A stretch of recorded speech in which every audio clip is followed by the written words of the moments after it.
Hi, my dear friends. Hope you are all fine. Shall we discuss Robert Browning's famous poem, My Last Duchess? And I will start with a small introduction. My Last Duchess was written by Robert Browning and it was published in 1842 in a book of poems titled Dramatic Lyrics during the Victorian Age.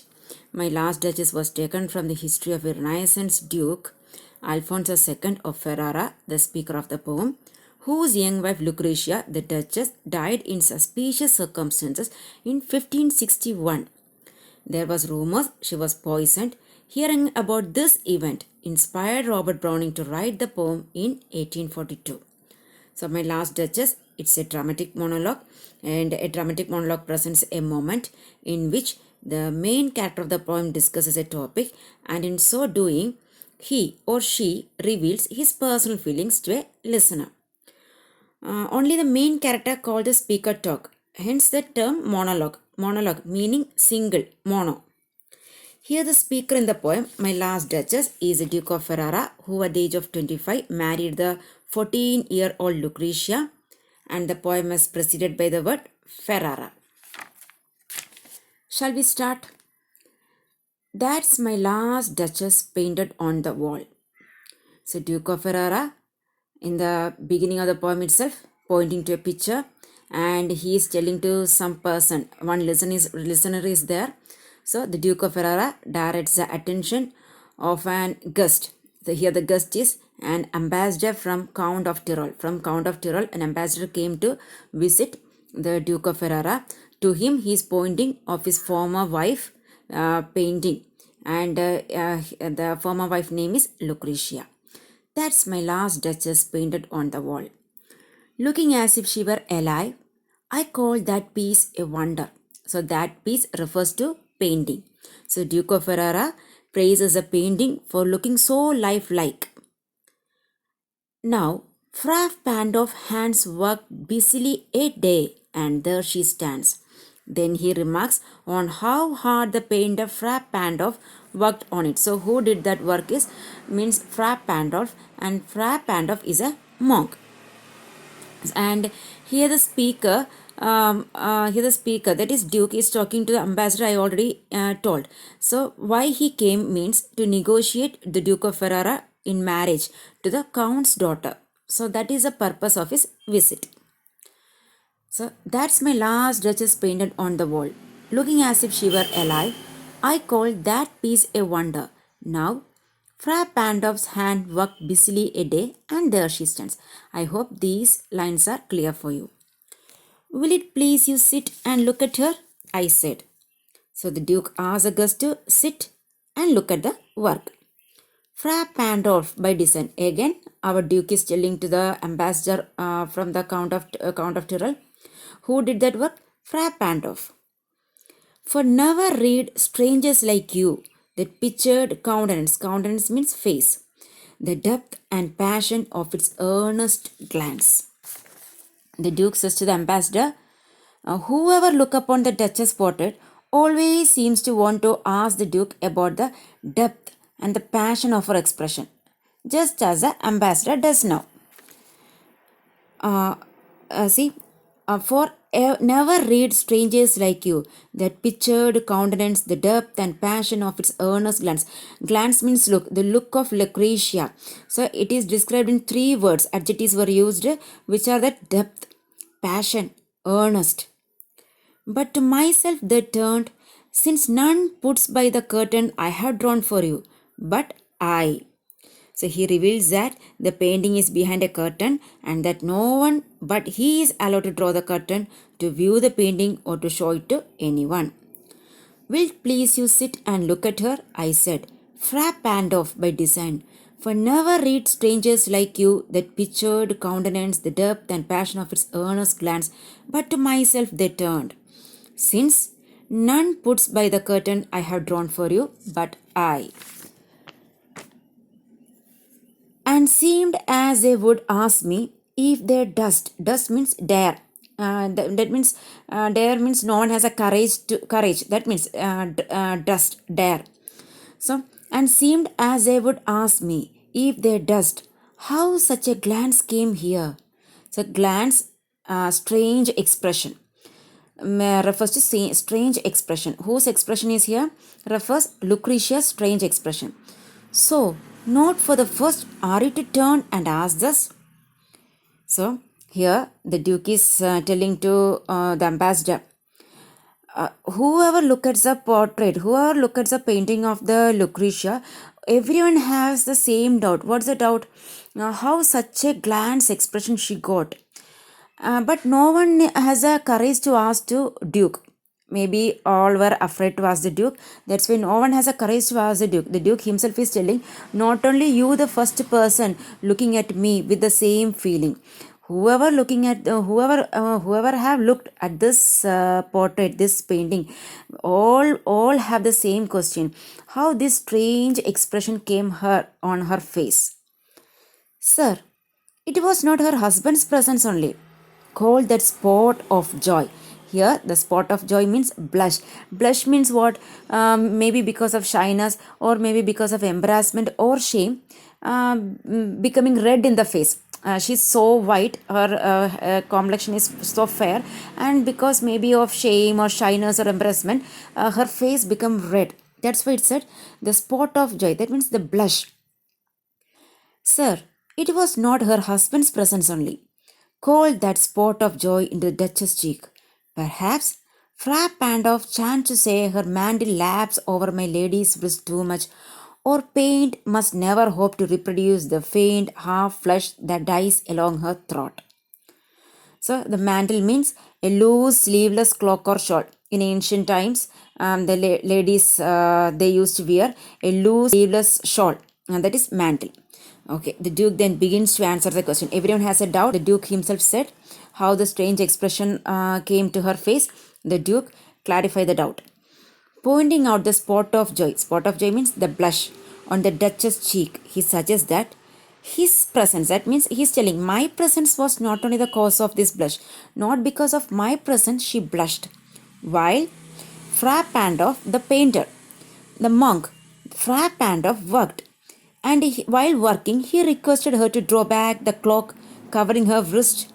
Or maybe two reasons are there. One, he might have said to draw back the cloak, to draw back the shawl covering her wrist. Or maybe because of the flattering comment made by Fra Pandolf as, my paint can never reproduce your beauty. So two reasons are there.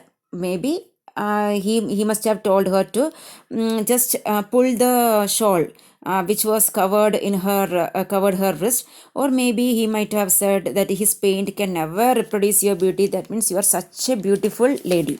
So these are the two reasons why her glance, strange expression occurred in her face. This is the cause of the spot of joy into the Duchess' cheek. In conclusion, what the Duke is trying to tell us? It is a painting of the Duchess smiling for the painter and not for him. Such stuff was courtesy. Courtesy means good manners. Such stuff was courtesy, she thought. Who thought? She here refers to Lucretia.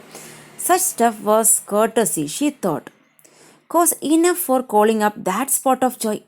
So here the Duke started complaining about the Duchess Lucretia. Here the Duke tells, hearing the flattering comments is enough for her blush or for her spot of joy. Even if some person tells any flattering comment to her, suddenly she will blush. Like that, the Duke is telling. Such stuff was courtesy, she thought, cause enough for calling up that spot of joy. She had a heart, how shall I say, too soon made glad, too easily impressed. She liked whatever she looked on, and her looks went everywhere. So now the Duke describes his wife's imperfections to the ambassador. So she had a heart, Lucretia had a heart. Then he just stopped and saying, how shall I say, how I will say, too soon made glad. She will be very happy. She will be very happy. Very soon she will be happy. Too easily impressed. And she'll be impressed too easily. She liked whatever she looked on. So whatever she looked on, even if it is a silly things or a simple things, she loved it. Or she looked, she's easily impressed. And her looks went everywhere.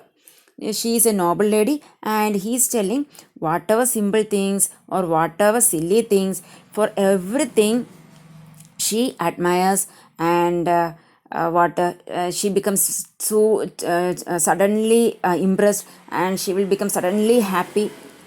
How shall I say? Too soon made glad, too easily impressed. She liked whatever she looked on, and her looks went everywhere. Sir, it was all one. So again, the Duke start continuing his complaining about the Duchess to Ambassador. Sir, it was all one. All one means here refers to all the same. Now the Duke lists what he means all the same.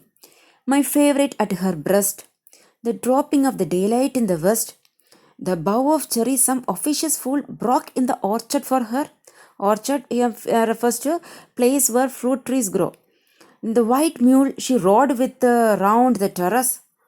All and each would draw from her alike the approving speech or blush at least. So the Duke goes on telling about the Duchess by describing her. Duchess had a heart too soon made glad. She is too easily impressed. She liked whatever she looked on. Her looks went everywhere. In the next line, the Duke lists several examples of things she reacted to favorably. The Duke says that to his former wife Duchess, everything was the same and made her equally happy. Whether it was a brooch means a brooch, everyone knows. It's brooch. Everyone knows it's given in the images and all, and it was a gift presented by whom? By the Duke. So it was a brooch or a present from him that she wore at her chest. And sun setting in the west, a view of sunset, a cherry branch presented to her by some officious fool. Maybe they have, while they were working on the orchard tree, some officials fool, some person might have broken a cherry branch and presented to her. That is special for her. And she likes to ride the white mule around the terrace, or flattery comments. He claims that she would she would such a lady that even same kind words and or gave some blush in response to all of them. Okay, she would say, or she would say have the same kind words or give the same blush in response to all of them, whoever she meets. That then I hope you are clear with these lines. So what the Duke is telling to Ambassador is the imperfections of the Duchess.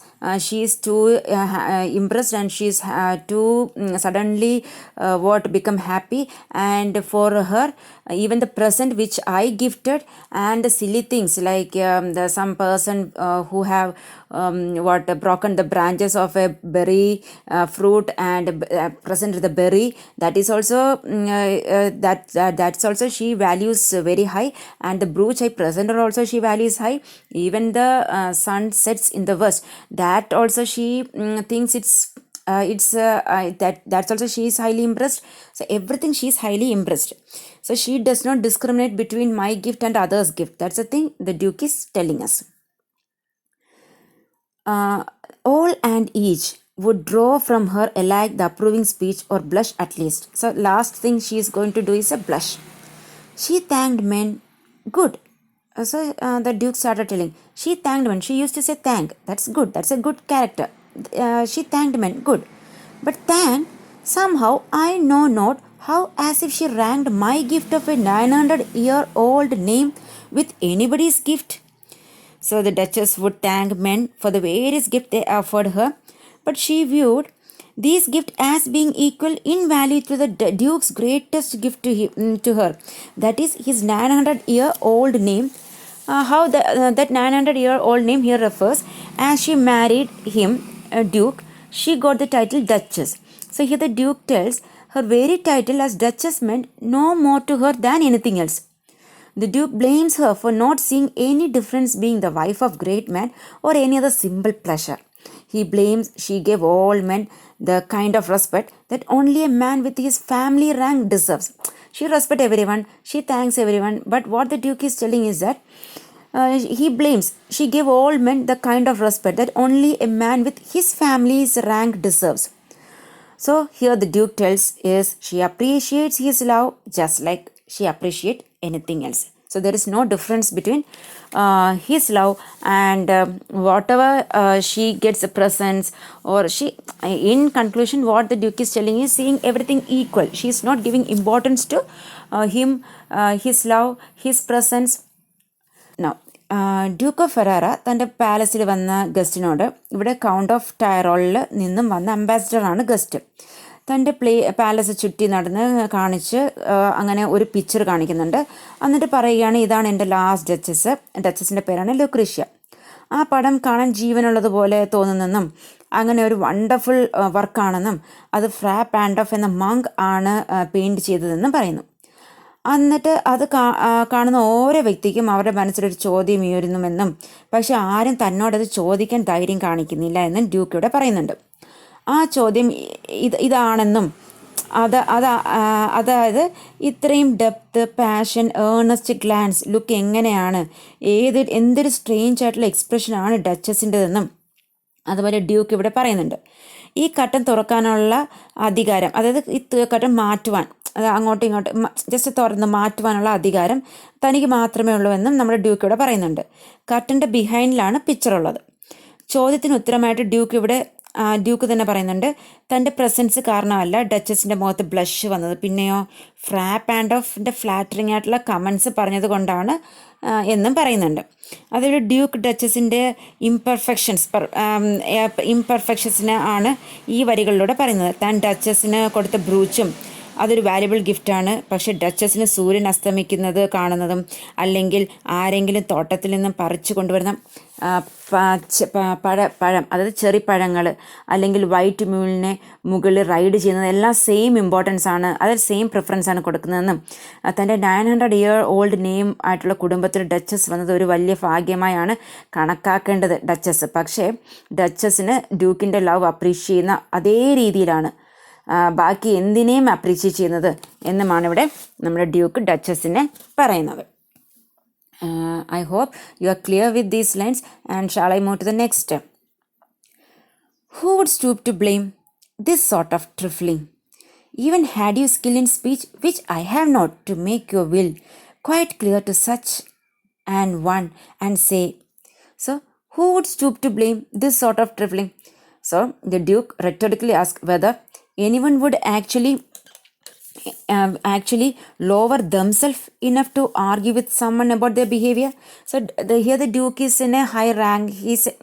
He's from a noble family. So he's asking to the ambassador a question: who would stoop to blame this sort of trifling, this sort of unimportant things? Even had you skill in speech, which I have not. And he is telling to ambassador, maybe you have skill in speech, I have not, but we know the Duke is very skillful in his speech and in his activities too. So, even had you skill in speech, which I have not, to make your will quite clear to such an one, and say just this or that in you disgust me, here you miss, or there exceed the mark.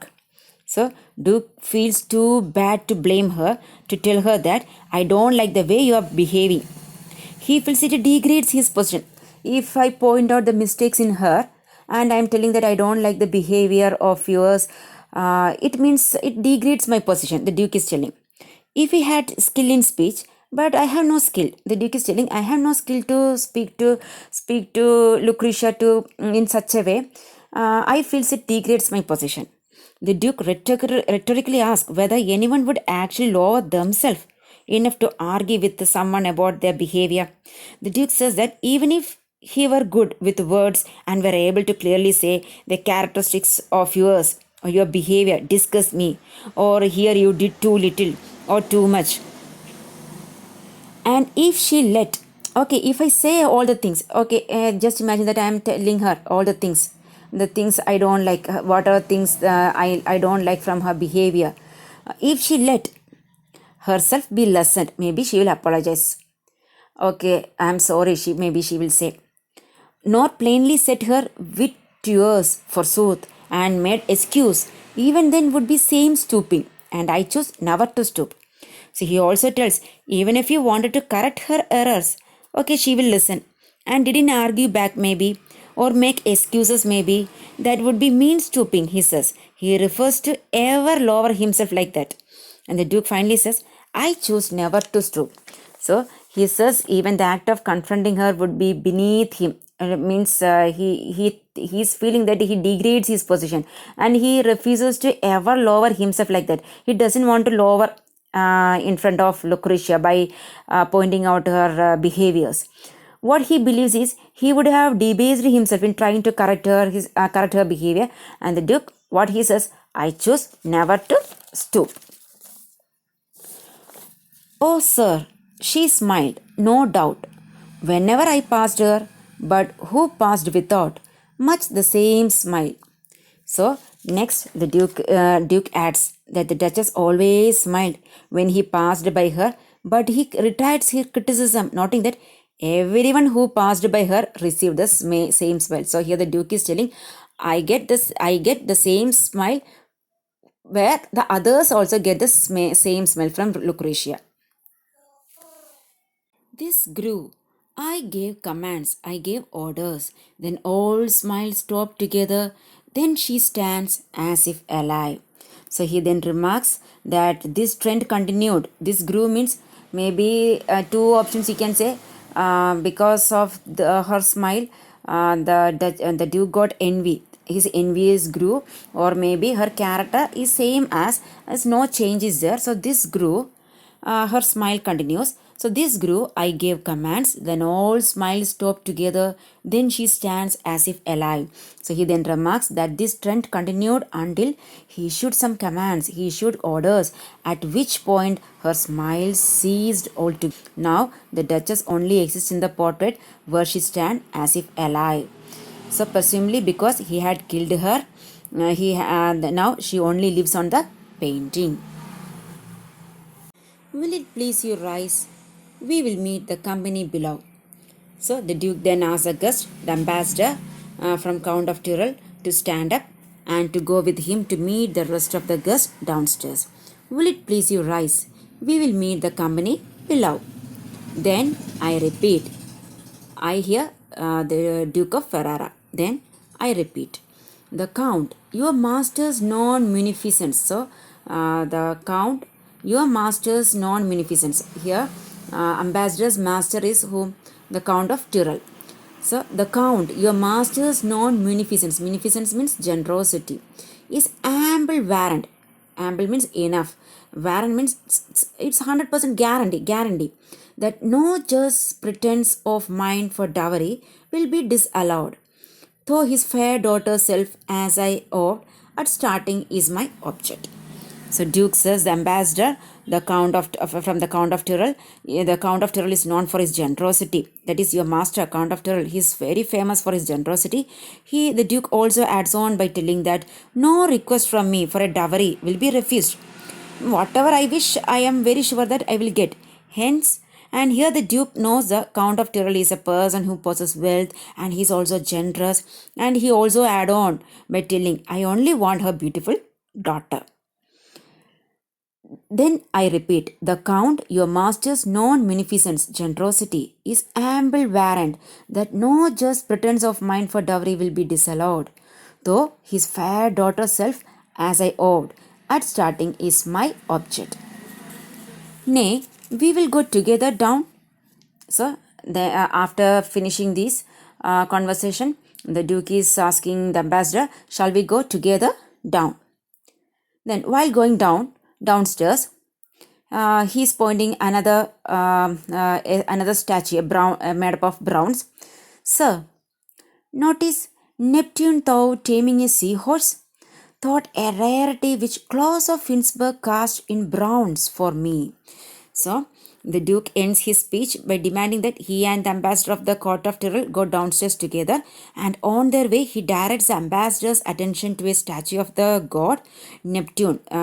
Neptune is a god of sea and he is taming a seahorse, which is a rare work of art, and that Claus of Innsbruck cast in bronze especially for the Duke of Ferrara. So here a symbol it symbolizes that work symbolizes the duke's desire for control and domination. And seahorse mentioned in the final lines of the poem as being famed by Neptune is a symbol of duke's late wife as well as his future wife. So seahorse, like the duchess, is a symbol of innocence, and Neptune, the Roman god of the sea, symbolize the controlling and the harsh nature of the duke. So I hope these lines are up to these lines clear for you. Duke അംബാസിനോട് count of Tyrol ഒരു ജെൻട്രസും മെനിഫിസൻസ്, അതായത് ജെൻട്രസ് ആയിട്ടുള്ളൊരു person ആണെന്നും പറയുന്നുണ്ട്. അതുപോലെ dowry ആയിട്ട് താൻ ഒന്നും ചോദിക്കാതെ തന്നെ ആവശ്യപ്പെട്ടില്ലെങ്കിലും തന്നെ ചോദിക്കാതെ ഇല്ലെങ്കിൽ ആവശ്യപ്പെട്ടില്ല തന്നെ അറിഞ്ഞ് ആവശ്യത്തിന് കൊടുക്കുമെന്ന ഒരാളാണ് കൗണ്ട് ഓഫ് ടിറൽ എന്നും, പക്ഷേ തനിക്ക് കൗണ്ട് ഓഫ് ടിറലിൻ്റെ മകളാണ് ഇമ്പോർട്ടൻ്റ് എന്നും ഇവിടെ ഡ്യൂക്ക് പറയുന്നുണ്ട്. അവസാനമായിട്ടൊരു ബ്രോൺസ് സ്റ്റാച്യു, അത് നെപ്റ്റ്യൂൺ ഗോഡ് ഓഫ് സീ, കുതിരകളെ മെരുക്കുന്ന ഒരു സ്റ്റാച്യു അംബാസിഡറിനെ കാണിച്ചു കൊടുക്കുന്നു. എന്നിട്ട് ഇത് ക്ലോസ് ഓഫ് ഇൻസ്ബർഗ് തനിക്ക് തന്നതാണെന്നും പറയുന്നുണ്ട്. ഇതിൻ്റെ സിമ്പിൾ, അതായത് സീ ഹോഴ്സ് നമ്മുടെ ഡച്ചസിനെ പോലെ ഇന്നസെൻസ് ആണ്. അതൊരു Neptune god of the sea symbolise ചെയ്യുന്നത് ഡ്യൂക്കിൻ്റെ ഹാർഷും കൺട്രോളിങ്ങുമായിട്ടുള്ള നേച്ചറുമാണ്. So this poem is more a portrait of the Duke than the Duchess. We will get a clear idea, a picture of the Duke. And Duke is very proud of his possession, including his wife and his 900-year-old name, his family name. He couldn't stand the way the Duchess treated him the same as everyone else.